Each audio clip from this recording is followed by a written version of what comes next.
वीर विनायक दामोदर सावरकर एक ऐसा नाम जिस पर कांग्रेस और कांग्रेसी इकोसिस्टम रोज नए झूठ फैलाता है।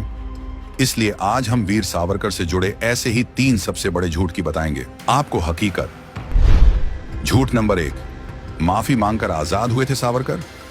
इस झूठ की सच्चाई अंडमान की सेल्यूलर जेल में लगे इस शिलापट से जानी जा सकती है।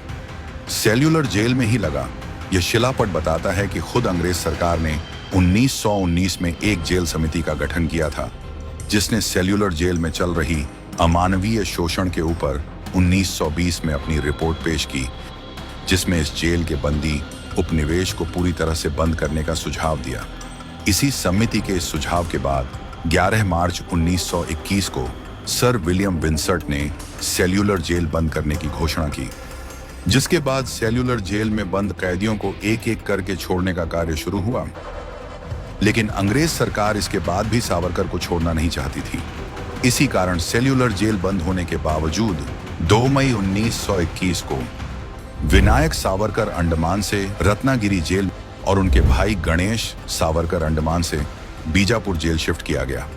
इसके बाद वीर सावरकर रत्नागिरी जेल में करीब 3 साल 1924 तक बंद रहे। इसके बाद रत्नागिरी जिले में ही अगले 13 सालों तक अंग्रेजों ने उन्हें नजरबंद रखा। सावरकर अपने जीवन के 27 साल जेल और नजरबंदी में रहे। इस बीच उन्होंने अपनी रिहाई के लिए सारे कानूनी दांवों पे लड़े, लेकिन अंग्रेजों ने इसके बावजूद उन्हें 54 वर्ष की आयु में साल 1937 में जाकर आजाद किया। भारत के इतिहास में कोई भी दूसरा स्वतंत्रता सेनानी लगातार 27 साल अंग्रेजों की कैद में नहीं रहा। और आज कांग्रेसी यही झूठ बोलकर प्रोपेगेंडा फैलाते हैं कि माफी पत्र लिखने की वजह से सावरकर को आजादी मिली। झूठ नंबर 2, सावरकर ने भगत सिंह की फांसी के खिलाफ कुछ नहीं कहा। कांग्रेस और कांग्रेसी इकोसिस्टम सावरकर से जुड़ा एक और झूठ फैलाता है कि 1931 में जब भगत सिंह को फांसी हो रही थी तो रत्नागिरी की नजरबंदी काट रहे सावरकर ने भगत सिंह के खिलाफ कुछ नहीं कहा। जबकि सच्चाई यह है कि खुद अंग्रेजों की सजा काट रहे सावरकर ने इस दौरान भी खुलकर भगत सिंह और उनके साथियों के लिए आवाज उठाई थी। सावरकर ने भगत सिंह और राजगुरु के बलिदान के लिए एक मराठी में कविता लिखी थी, जो उस समय महाराष्ट्र में प्रभात फेरियों में गाई जाती थी। साथ उस समय सावरकर श्रद्धानंद नाम से एक साप्ताहिक पत्र निकालते थे। इस पत्र में भी सावरकर ने भगत सिंह के समर्थन में इतना ओजस्वी लेख लिखा था कि गुस्साई अंग्रेज सरकार ने उनका पत्र को प्रतिबंध कर दिया था। झूठ नंबर 3, सावरकर ने सबसे पहले 2 नेशन थ्योरी की बात कही। यह भी एक झूठ है जो कांग्रेस और कांग्रेसी इकोसिस्टम सावरकर के विषय में फैलाता है।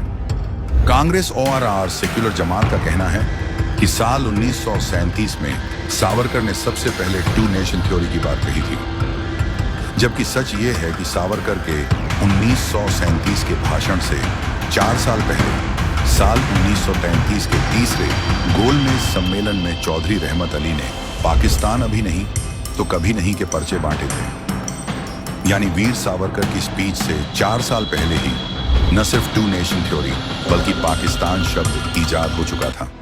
लेकिन अपनी तुष्टीकरण की राजनीति के लिए कांग्रेस विभाजन का सारा ठीकरा सावरकर के सिर पर फोड़ना चाहती है। कांग्रेस सावरकर से सिर्फ इसलिए नफरत करती है क्योंकि सावरकर के दिए हिंदुत्व के विचार से उपजी शक्ति आज कांग्रेस की सत्ता के लिए चुनौती बन चुकी है। लेकिन बदहवास कांग्रेस कितना भी झूठ फैला ले, कोई झूठ सच के आगे टिक नहीं सकता।